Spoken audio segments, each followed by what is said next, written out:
जब कोई बात बिगड़ जाए, जब कोई मुश्किल पड़ जाए, तुम देना साथ मेरा ओ हमनवा।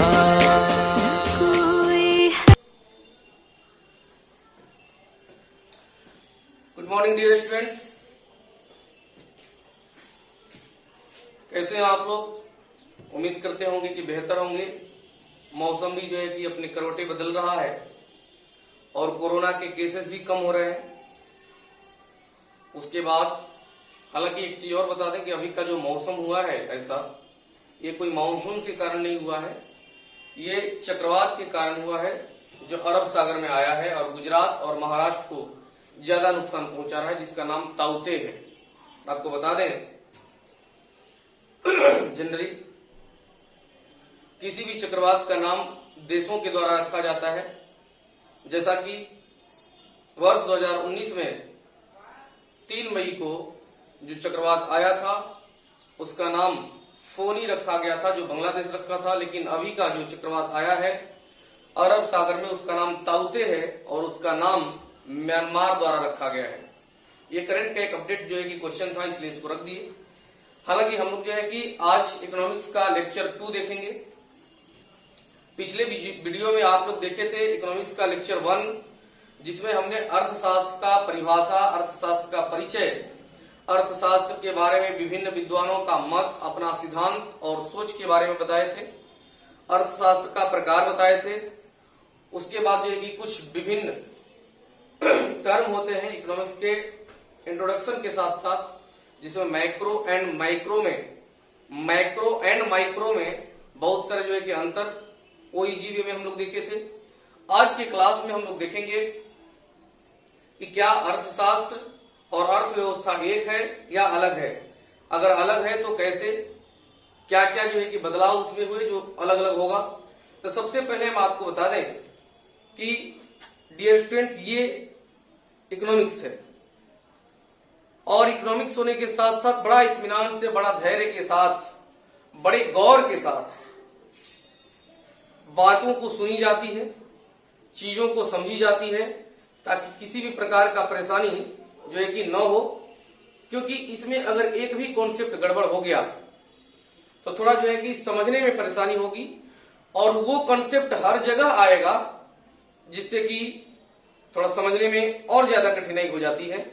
इसलिए आप लोग सबसे पहले कॉन्सेप्ट को समझेंगे, किस प्रकार के कॉन्सेप्ट यहां जो है कि आपके सामने आ रहे हैं, कैसे इनको हम लोग ठीक करेंगे, इसके माध्यम से आगे बढ़ा जाएगा। तो सबसे पहले आप समझिए कि अर्थव्यवस्था क्या है। आपको बता दें, अर्थशास्त्र और अर्थव्यवस्था में अंतर है। अर्थव्यवस्था किसी क्षेत्र विशेष की आर्थिक क्रियाओं का एक अध्ययन होगा, जबकि अर्थशास्त्र पूरी तरह से एक सब्जेक्ट का कॉन्सेप्ट है। तो अर्थव्यवस्था का डिफिनीशन अगर कोई पूछे आपसे, क्योंकि हमने पिछले वीडियो में भी बताया था कि आपके आसपास काफी कम पढ़े लिखे लोग होते हैं जो अपने आप को ज्यादा विद्वान समझते हैं, इसलिए उनको जो है कि बताने के लिए और कुछ जनरल तरीके से जानकारी भी रखने के लिए ये जानना जरूरी हो जाता है। तो अर्थव्यवस्था का डिफिनीशन जो है वो है, अर्थव्यवस्था का 2 डिफिनीशन है। एक जनरल डिफिनीशन जो लोग दे देते हैं और एक कमीशन, यानी स्टेट पीसीएसओ या यूपीएससी लेवल के क्लास में जो पढ़ाया जाता है उस डिफिनीशन को भी हम दे देते हैं। तो जनरल होना क्या है, किसी क्षेत्र में समस्त आर्थिक क्रियाओं का अध्ययन अर्थव्यवस्था कहलाता है। सिंपल, एक लाइन में ये जनरल हो गया डिफिनीशन। और इसको आप लोग नोट कर सकते हैं, नहीं तो दूसरा वाला जरूर नोट करेंगे, वो ज्यादा इंपॉर्टेंट है। वो ये है, किसी क्षेत्र विशेष में सरकार द्वारा, ध्यान देंगे अर्थव्यवस्था का परिभाषा हम बता रहे हैं, किसी क्षेत्र विशेष में सरकार द्वारा अपने संसाधनों का आवंटन या वितरण, दोनों एक ही बात है। किसी क्षेत्र विशेष में सरकार द्वारा अपने संसाधनों का आवंटन या वितरण इस प्रकार से किया जाए जिससे कि नागरिकों का आर्थिक तथा सामाजिक कल्याण सुनिश्चित हो सके, अर्थव्यवस्था कहलाता है। आप लोग जो कि वीडियो पॉज करके लिखेंगे, इसके बारे में हम बोलने जा रहे हैं। इसका मतलब यह हुआ आदर्श विद्यार्थी कि कोई भी सरकार जब उसके क्षेत्र विशेष में, क्षेत्र विशेष यहां पर हम क्यों लगाए, क्योंकि अर्थव्यवस्था में अगर टर्म जोड़ेंगे तो सबका अलग अलग होगा। जिसका मान लीजिए कि भारतीय अर्थव्यवस्था, भारतीय अर्थव्यवस्था, अभी भारतीय अर्थव्यवस्था हो गया तो जाहिर सी बात है कि भारत में जो रिसोर्सेज संसाधन मौजूद है उसी का हम बात करेंगे, न कि अन्य देशों का। इसलिए यहां पर एक टर्म आया क्षेत्र विशेष में सरकार द्वारा, क्योंकि ये भारतीय अर्थव्यवस्था के अंतर्गत, भारत के अंतर्गत जितने भी प्राकृतिक संसाधन होंगे उस पर सारा का जो है कि नियंत्रण सरकार का होगा। इसलिए वहां पर आगे है सरकार द्वारा संसाधनों का आवंटन इस प्रकार से किया जाए कि सभी नागरिकों का आर्थिक और सामाजिक, यहां पर हम पहले भी जोड़ सकते थे सामाजिक और आर्थिक। देखिए शब्द का बहुत बड़ा जो है कि मतलब हो जाता है। जब सरकार अपने संसाधनों का आवंटन समान रूप से करेगी तो सबसे पहले वो आर्थिक दृष्टिकोण से मजबूत होंगे, और जब आर्थिक दृष्टिकोण से मजबूत होंगे तो आर्थिक और जो है कि सामाजिक का दो एग्जाम्पल हम दे देते हैं। आर्थिक दृष्टिकोण से मजबूत होंगे, उनका प्रति व्यक्ति आय बढ़ेगा, जो आर्थिक हो गया। उनका जो है कि सामूहिक आय बढ़ेगा, जीवन स्तर ऊंचा उठेगा। ये हो गया आर्थिक दृष्टिकोण से। अब सामाजिक दृष्टिकोण से देखेंगे तो शिक्षित होंगे, बेरोजगारी कम होगी, गरीबी कम होगी। जब ये सारे लोग एंगेज हो जाएंगे, बेरोजगारी कम होगी, गरीबी कम होगी, शिक्षित होंगे, तो अपराधीकरण में भी कमी होगी। ये सारे टर्म हो जाते हैं सामाजिक दृष्टिकोण के। तो जब सरकार अपने संसाधनों का आवंटन अच्छे ढंग से करेगी, समान रूप से करेगी, और सभी नागरिकों का इसका लाभ मिलने लगेगा, तो आर्थिक के साथ साथ सामाजिक दृष्टिकोण से भी नागरिक जो है कि सबल होंगे, सशक्त होंगे, मजबूत होंगे, और इसके अंतर्गत जितनी भी क्रियाएं सरकार द्वारा की जाएगी उसको अर्थव्यवस्था कहा जाएगा। ये हो गया डिफिनीशन। इसी डिफिनीशन को हमने ग्राफ के माध्यम से समझाने का कोशिश की है। इसको जरा सा समझेंगे आप लोग।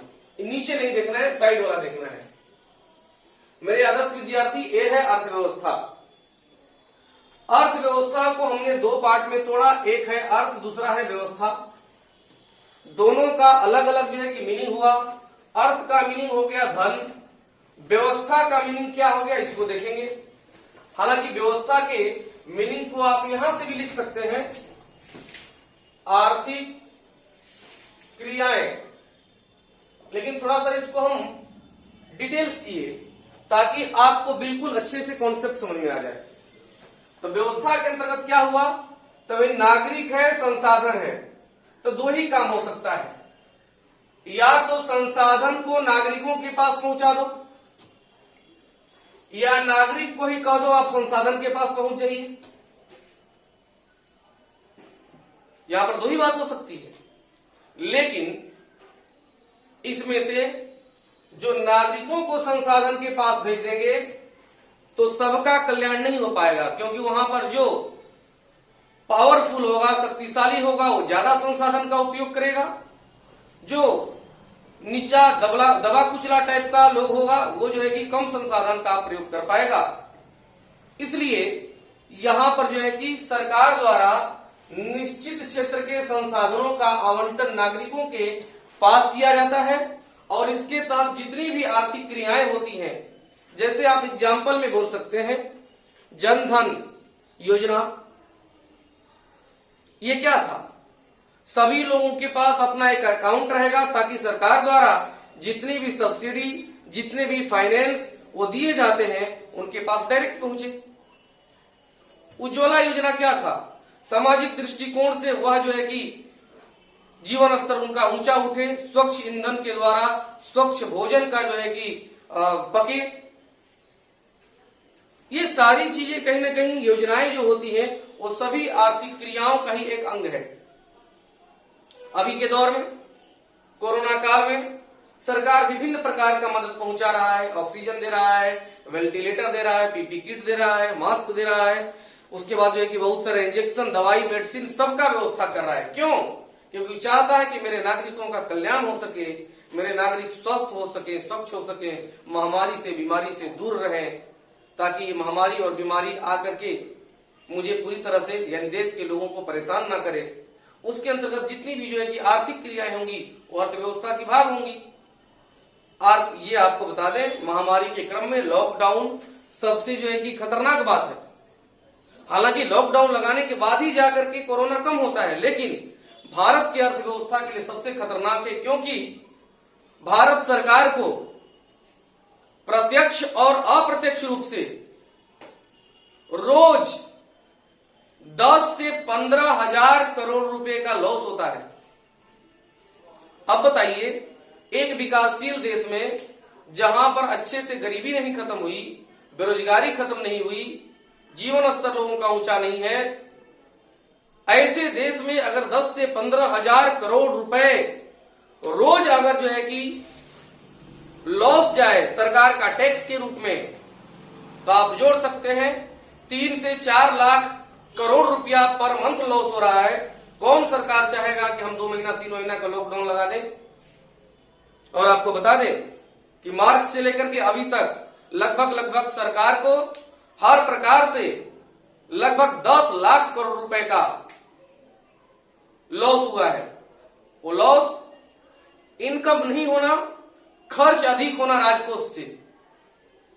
हालांकि भारत का जीडीपी 200 लाख करोड़ है, कोई बात नहीं है, लेकिन 200 लाख करोड़ रखेंगे, इनकम नहीं देंगे और खर्च करते रह जाएंगे तो 200 लाख करोड़ रुपए का जीडीपी कम हो जाएगा ना।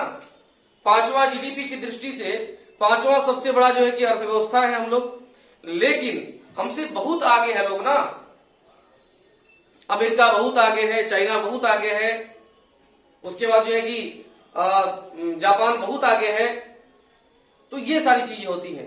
अब जरा सा अर्थव्यवस्था जब आप समझ लिए तो यहां पर देखेंगे अर्थव्यवस्था कितने प्रकार के होते हैं।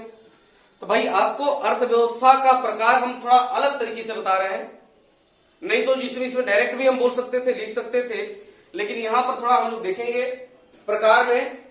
तो पहला, स्वामित्व के आधार पर। स्वामित्व का मतलब होता है ऑनरशिप, मालिकाना हक।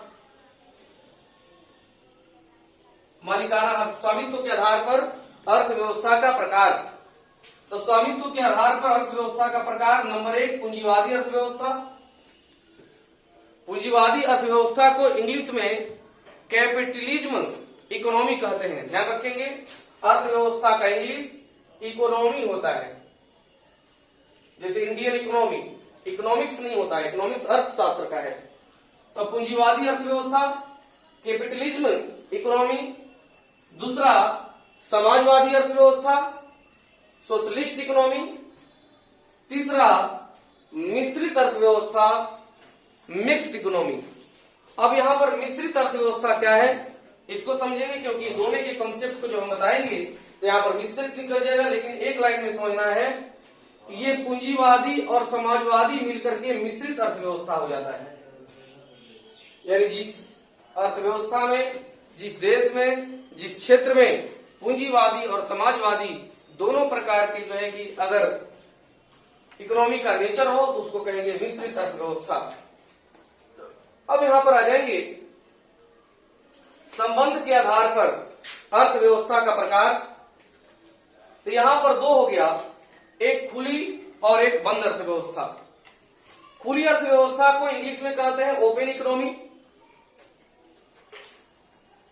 और बंद अर्थव्यवस्था को कहते हैं क्लोज्ड इकोनॉमी।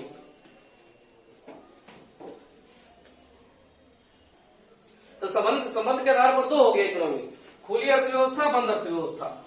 खुली अर्थव्यवस्था क्या है? यानी ऐसी अर्थव्यवस्था जो विभिन्न देशों के द्वारा आयात निर्यात पर एक विशेष समझौता के साथ कोई प्रतिबंध नहीं होता है, मुक्त आवागमन यानी फ्री ट्रेड होता है, उसके बाद उदारवादी नीति को अपनाया जाता है, वो खुली अर्थव्यवस्था हो गया। बंद अर्थव्यवस्था क्या है? कुछ विशेष प्रकार के जो है कि उत्पाद पर विभिन्न सरकारों द्वारा रोक लगाया गया, यानी निर्यात और आयात पर प्रतिबंध लगा दिया गया। संरक्षणवाद को बढ़ावा दिया गया, उसके माध्यम से ट्रेड वार का जो है कि ट्रेड वार होता है। उसके बाद क्या होता है, तो मुक्त आवागमन पर रोक लगा दी जाती है। यह बंद अर्थव्यवस्था का जो है कि उदाहरण है। ये हो गया संबंध के आधार पर। यहां पर तीसरा आ जाएंगे विकास के आधार पर। विकास के आधार पर तीन अर्थव्यवस्था, विकसित अर्थव्यवस्था, विकासशील अर्थव्यवस्था और अल्प विकसित अर्थव्यवस्था। हालांकि विकासशील और अल्प विकसित का सेंस एक ही होता है। तो ये हो गया जो है कि आपके विकास के आधार पर। इसको अच्छे से पहले आप लोग नोट कर लेंगे, जिसके माध्यम से ये पता चले कि हर एक पॉइंट का हम लोग क्या करेंगे कि कंक्लूजन निकालेंगे। कैसे इसको पूंजीवादी कहते हैं, कैसे समाजवादी कहते हैं, कैसे मिश्रित कहते हैं। तो इसको जरा सा हम लोग देख लेते हैं, पूंजीवादी, समाजवादी और मिश्रित। उसके पहले आपको जिस प्रकार से हमने ग्राफ बनाए हैं, आपको बोल रहे हैं आप इसको अच्छे ढंग से नोट्स पर बनाइएगा, जिसके माध्यम से एक आपको प्रेशर फ्री क्लास मिले और आपको कॉन्सेप्ट वाइज एग्जाम के में क्वेश्चन कैसे पूछता है, सब तरीके से जो है कि आपको हम थोड़ा तैयार करना चाहते हैं, जब तक जो है कि हम लोग कोरोना महामारी के दौर से गुजर रहे होंगे। तो हम लोग अभी देखेंगे पूंजीवादी, समाजवादी और मिश्रित के बारे में। तो अर्थव्यवस्था के प्रकार में हम लोग देख रहे थे स्वामित्व के आधार पर, फिर उसके बाद संबंध के आधार पर था, उसके बाद विकास के आधार पर था। एक एक लेक्चर को हम लोग देखेंगे और ये अर्थव्यवस्था के बारे में हम लोग दो पार्ट में जानेंगे, क्योंकि एक पार्ट में काफी लंबा वीडियो हो जाएगा और लाइव तो है नहीं, इसको अपलोड करना पड़ता है। इसलिए है कि आज एक पार्ट में सिर्फ हम लोग पूंजीवादी देखेंगे और अगले पार्ट में समाजवादी, विकसित, विकासशील, बंद और खुली अर्थव्यवस्था के बारे में हम चर्चा करेंगे। इसलिए जो भी स्टूडेंट, पहले बोल देते हैं, जो भी स्टूडेंट लेक्चर 1 को देखेगा तो लेक्चर 2 को भी देखेगा, उसके बाद उसका जो है कि ये कंप्लीट होगा। यानी तो डायरेक्ट लेक्चर 2 का, ये तो खैर लेक्चर 2 है, उसका पार्ट 2 देखेगा, 1 नहीं देखेगा तो समझ में नहीं आएगा। इसलिए दोनों को देखना है साथ साथ। देखिए जरा से यहाँ पूंजीवादी अर्थव्यवस्था तो इंग्लिश में क्या कहते हैं, कैपिटलिज्म इकोनॉमी, कैपिटलिज्म इकोनॉमी। अब यहाँ पर उसकी शर्त क्या होते हैं, कंडीशन क्या होते हैं, जिसको हम लोग पूंजीवादी अर्थव्यवस्था कहेंगे। तो पहला पॉइंट इसमें आपका होगा उत्पादन के साधन पर व्यक्ति विशेष का अधिकार। देखिए सबसे पहले ये समझ लेना है कि पूंजीवादी का कॉन्सेप्ट हो गया पूरी तरह से प्राइवेट लोगों को शामिल कर लेना अर्थव्यवस्था के क्रियाकलापों में।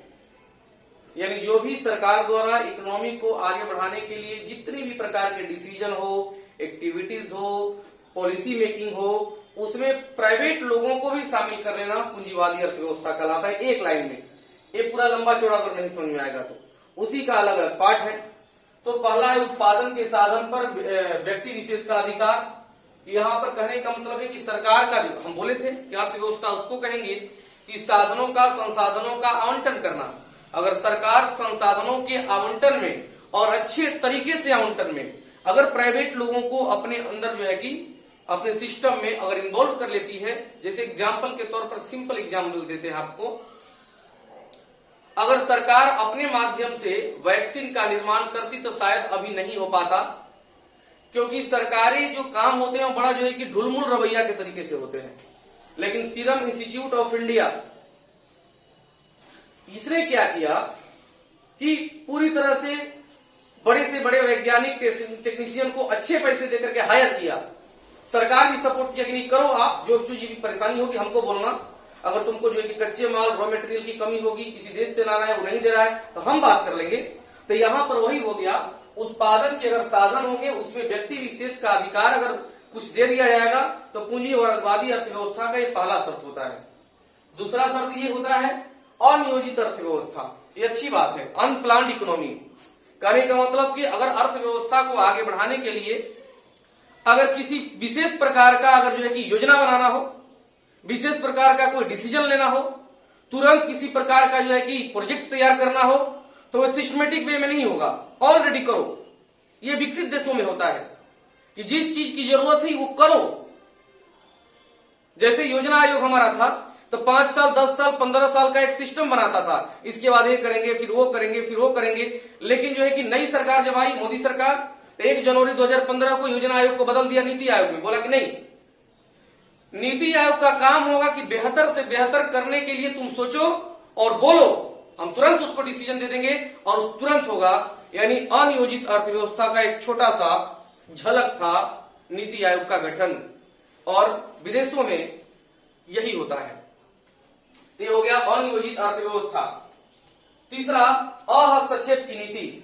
अगर जो है कि अर्थव्यवस्था को आगे बढ़ाने के लिए प्राइवेट लोग अगर किसी प्रकार का अपना एक डिसीजन लेता है, जैसे इसका एक अलग एग्जांपल देते हैं, 5 सितंबर 2016 को जियो ने 4G लेकर के आया भारत में, BSNL नहीं ला पाता, तो सरकार द्वारा उसको बोला गया कि ठीक है आप करो, संचार जो है कि आपका कम्युनिकेशन से रिलेटेड जितनी भी चीजें होंगी, अगर आपको प्रॉब्लम हो रहा है तो हमको बोलिए। यानी अगर जो है कि साधनों पर संसाधनों पर व्यक्ति विशेष का अधिकार हो गया तो पल पल पर जो है कि सरकार हस्तक्षेप नहीं करेगी, अर्थात अहस्तक्षेप की नीति यहां पर होगा। चौथा, वर्ग संघर्ष की संभावना। पूंजीवादी अर्थव्यवस्था बहुत बेहतर ही नहीं है, कहीं कहीं प्रॉब्लम भी है। वर्ग संघर्ष की संभावना का मतलब यहां पर बड़ा अच्छे से समझना है। यहां वर्ग का मतलब हो गया श्रमिक वर्ग, श्रमिक वर्ग, किसान वर्ग, यानी वर्ग हो गया क्लास।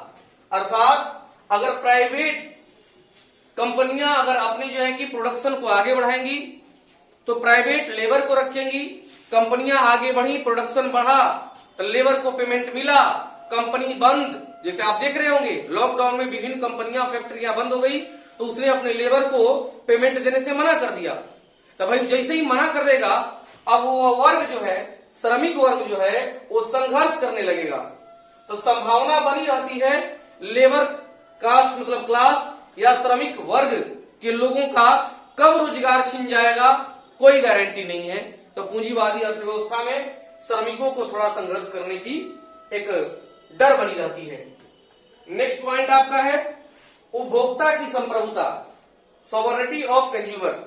संप्रभुता का मतलब यह हो गया कि पूंजीवादी अर्थव्यवस्था में विभिन्न प्राइवेट लोग अपने अपने कंपनियों को लेकर के प्रोडक्शन आगे बढ़ाते हैं, तो वहां पर एक प्रकार का कंपटीशन हो जाता है और उस कंपटीशन में सभी लोग बेहतर करने के लिए सोचता है, जिसके माध्यम से सबसे ज्यादा अगर किसी को फायदा होता है तो वह होता है उपभोक्ता को, ताकि वह किसी भी प्रकार के किसी भी कंपनी का किसी भी ब्रांड का जो है कि गुड्स या वस्तु, गुड्स का जो है कि गुड्स इंग्लिश से वस्तु का, वह उत्पाद प्रोडक्ट यूज करने के लिए पूरी तरह से एकदम फ्रीडम रहता है, उसको स्वतंत्र रहता है, जिसके माध्यम से उसके संप्रभुता पर कोई आंच नहीं आती है, अर्थात पूरी तरह से स्वतंत्र है। हालांकि संप्रभुता शब्द जो है कि वो पॉलिटी का है और उसका मीनिंग होता है, अर्थ होता है, परिभाषा होता है, ऐसे जो है कि शक्ति जिसको आंतरिक और बाहरी शक्तियां अपने नियंत्रण में न कर सके, नियंत्रित न कर सके।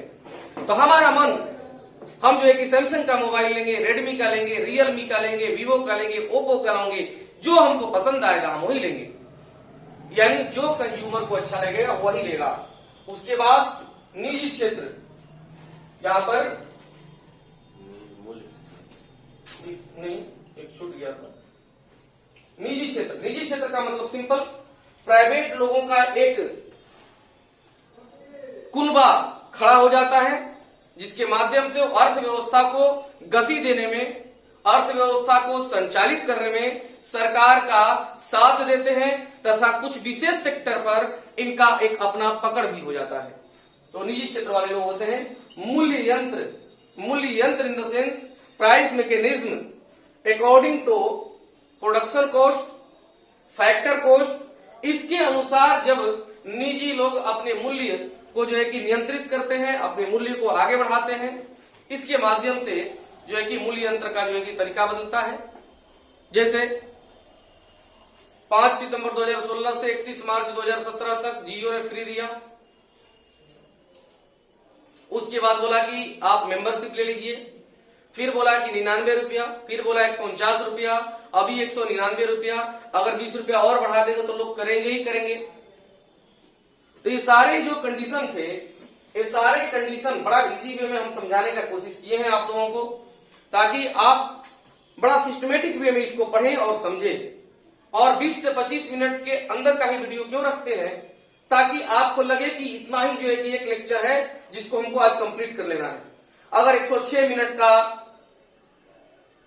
1 घंटा 6 मिनट का 70 मिनट का इस तरीके का अगर जो है कि हम आपको करते तो आपको भी प्रेशर होता कि बाप रे 70 मिनट का वीडियो है, लिखना पड़ेगा। नहीं, वही चीज आपको जो है कि जानना है जो कॉन्सेप्ट है, ताकि आप जो है कि बेस मजबूत हो जाए।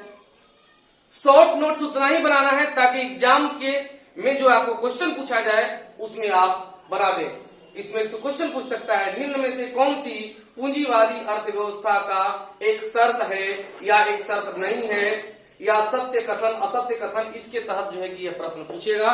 इसलिए आप लोगों को थोड़ा सा ध्यान इसको रखना होगा। मेरे आदर्श विद्यार्थी, अगली क्लास में यानी अर्थव्यवस्था क्या है इसके लेक्चर 2 का ये पार्ट ए है, पार्ट ए। नेक्स्ट वीडियो में आपको जो है कि पार्ट बी मिलेगा।